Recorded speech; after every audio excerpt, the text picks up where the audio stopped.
Hey guys, so I'm here to talk about something that happened on Annabelle Creation. So spoiler alerts. I've gone to see it twice already. Once with my hubby and my oldest son on a Friday in the 11 a.m. And then again on Sunday because my daughter threw a hissy fit.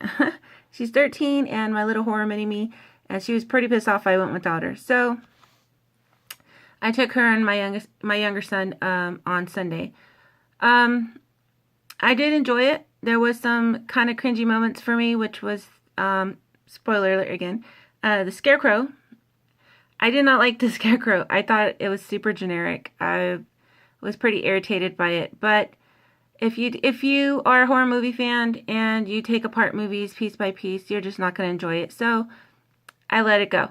But there's this one scene, and this is what I want to talk about. There's this scene on the bunk bed, and the little girl, Linda, she is sitting on a chair and she's kind of like shooting this ball down the hallway, which I don't think anybody would ever do. I mean, that doesn't even make any sense. Why would you do that? You send some things in the darkened hallway and you're going to kind of antagonize it. That makes no sense. But I let things go. Anyways, something ends up happening. She jumps onto the top bunk bed and she covers her head with the blanket, but she's still peeping out, you know? And somewhere along the line, she's there, and you're in this moment, you know, you're waiting for something, and then the bunk bed shakes, and something has jumped onto the bottom bunk, and that is like a freaky ass moment, and it's a freaky ass moment, like it goes up an extra notch for me, because something similar happened to me when I was a kid. I've actually had two experiences while on the bunk bed, and that kind of like, it kind of tripped me out because it was like, whoa, flashback into my past. You know what I mean? So here's what happened. I was about, I want to say 10, 11, and we lived in this like white, it kind of looked like an old farmhouse, but it was put into a neighborhood. You know, we're pretty poor, so it was pretty run down. It only had 2 bedrooms, and there's 5 of us, so it's me, and I have 4 brothers, 2 older, 2 younger. My oldest brother at the time wasn't living with us. He was living with my dad, so it was just the 4 of us, and we all stayed in this super small room. You basically fit the bunk bed, and then like an little empty space, and then there was the door. Well, we rotated, so one of us would sleep on the top, one would sleep on the bottom bunk, and then we had a mattress on the floor, and 2 of us would sleep on the floor. So that was kind of like our nightly routine. We'd rotate. Well, we had a little dog, kind of like a wiener dog, and his name was Lucky.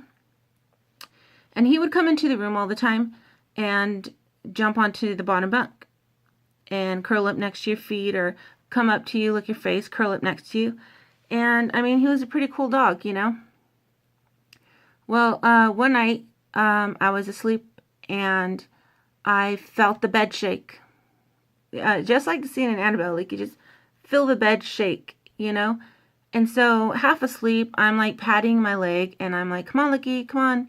You know, I'm trying to get him to come to me. And I feel like the pressure on my blankets, near my ankles, like going down, you know, like he's coming. So I'm like, come on, Lucky, come on. And then it like suddenly dawned on me in my half sleep that I'm on the top bunk. There's no way our little wiener dog was gonna jump from the floor all the way to the top bunk. And then I felt this kind of like panic, and I could still feel like everything the same way. And I'm there and I could feel this like pressure on my ankles, like somebody's like on me, legitimately they're on like my legs. And then I feel like these little hands, like little kid hands, and they're on my legs and they're crawling up. They don't stop just because I've realized this is continually crawling up my body. Now I'm realizing that this is not my dog and there's something crawling up me. It's not like a human, and I can hear just this like deep breathing, and I'm freaking the fuck out. I don't know. My saving grace, I mean, this is this is what I used to do when I was a kid, because this isn't the first time something had happened to me, and it definitely wasn't the last. We kind of had like this haunted past where like paranormal shit would just happen all the time. Well, for me, what I would constantly do is close my eyes and pray for sleep. Like, I'm just like, God, please just let me fall asleep. Just let me fall asleep. I don't want to feel what I'm feeling right now. You know, I wouldn't be praying for like Superman to come in the window and save me. I wouldn't be praying for like some bright light to come and evaporate this entity. I would be praying for sleep. Dear God, please let me sleep. And at this moment, when this entity is crawling onto my body, I just shut my eyes. I'm praying. It crawls all the way up to my chest. Its little hands were just pressed onto my chest, and the breath was just cascading off of my face. This is terrifying for anybody, but I was a 10, 11-year-old girl, and I'm just closing my eyes, squeezing as tight as I can. I refuse to open my eyes. I refuse it, because I know if I open my eyes, I will see something, and I just refuse. The only thing that's running through my mind at that time is prayer, because something is sitting on my chest. I could feel the nasty little hands on me, and I could feel all the breath on my face. If I had to give it a time, I'd give it about 15, 20 minutes before I actually passed out. I passed out of fear, you know, I knocked out. Works every time. Prayer. Prayer helped me pass out. So, I fell asleep. When I woke up in the morning, it was just a trippy thing, you know. I jumped off my bed. Like, it happened, things like that happened around us, so we never really made too much of a big deal, but it was so creepy that I ended up telling my mom, and she told me she had a similar experience. Now, the house was small, so here's our bedroom, and then right across is my mom's bedroom. Those are the only two bedrooms of the house. And so her door, she left creaked open a little bit. So in the middle of the night, her door opens up. You know, I was like, creaks open. She assumes it's the dog, because Lucky liked to jump onto our beds. And so she does the same thing. She calls Lucky, come on, Lucky, come on, Lucky. And she's trying to get him to jump on the bed when she finally feels her bed shake, and like something has jumped on the bed. Assuming it's Lucky, she raises her head up a little bit and looks, you know, to call him. And she sees these red eyes. And she realizes she's in trouble. But for her, it kind of paralyzed her. And she just laid there, and this thing did the same thing. It crawled up to her. It sat on her chest, and its red eyes were just staring at her.